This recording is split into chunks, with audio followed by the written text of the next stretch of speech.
Hey all, and welcome back to Fuzzy Ducksy Gaming and day 6 of our laid back Exile series.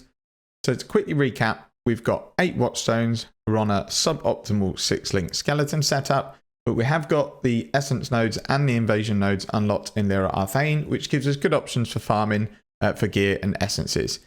Now, last episode we ran into some big map sustain issues and it took up most of the episode, so I'm hoping I can get stuck into collecting the next 4 Watchstones and not have the same issues.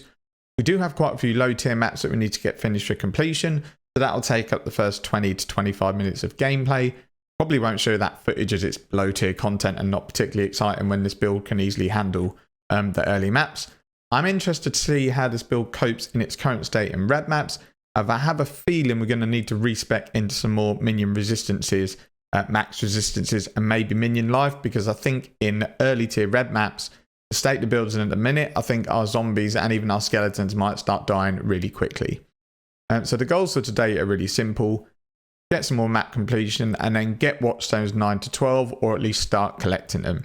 I'm also going to be on the lookout for a 6-link armor based chest, as we need to start thinking about getting increases in armor since we're running determination. And at some point I need to do Uberlab, but I think that's probably going to be day 7. So without wasting any more time, let's jump in and let's see what day 6 has in store.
So we finished day 6 and the build is definitely starting to come into a lot of problems. As soon as we hit early red maps, it felt pretty nasty. Single target is still absolutely fine when there's just one enemy. When there's lots, it still feels chaotic even when I'm targeting the enemy that I want to kill. Ground effects on Conqueror maps are still killing my skellies instantly, which means I've not really got any DPS because as soon as I summon them, they die. I've then got to summon them again. And it's the same on some bosses where they do AoE and they do explosions and they've got damage over time or really heavy damage. My minions are dying and it's an issue. So we need to address that. As I say, I'm not familiar with minion builds, so it's going to be a bit of research looking into how we can shore that up. The main problem is the 6 link. The 6 link is so suboptimal, it's unreal. Like you wouldn't probably have, you might have Predator support in the 6 link. You would never have minion speed. You wouldn't have feeding frenzy because I already have that from my golem anyway. And actually, it's not brilliant because your skeletons sometimes run off miles away and attack enemies. Sometimes they'll stand right next to an enemy and not hit them. The AI for skellies is just terrible. So what we're going to do for the next episode is we've got 11 watchstones. So we need one more to get the 2 watchstone regions completed. So we'll go and get that watchstone and then we're going to farm for either a pure blue 6 link or a blue and red 6 link. And just get a much more optimal setup for skellies. I'm going to look at whether I should stick with skellies, considering I haven't had the dual drop to go skelly mages. Do I stick with skeletons? Do I try and somehow go to spectres? Or do we try a 6 link zombie setup? Because at least with the zombies, they're always near you. So you can just run through and hopefully the zombies do the damage. Loads of things to look at. So I'll look at a few videos, look at POE Ninja. But I'll do that after the next episode because we can still do a bit of farming in Lyra Arthane to get some more currency because we're running a bit short. And we still need the 12th watchstone. I do think for the next 4 watchstones, this build will be okay. If it's lower red maps, if it's like tier 14 red maps, there's going to be a massive trouble. So I think we will get the last watchstone. Then the episode 8 will probably be a review of the week. But then also what will be is a review of the character, where it's at.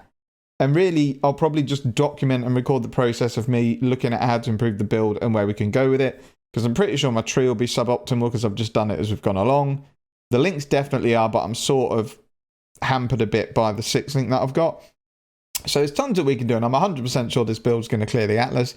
It's just now is at the point where it's starting to fall off a little bit. I'm starting to die every now and again. I mean, I wouldn't say I'm dying all the time, but that's 3 deaths today, and I'd had 2 deaths in the entire run-up before today. So it's still fine for softcore, but I'm not one of these people that likes just dying just to progress the Atlas, especially not in SSF. You've got 3 months to do everything that you want to do.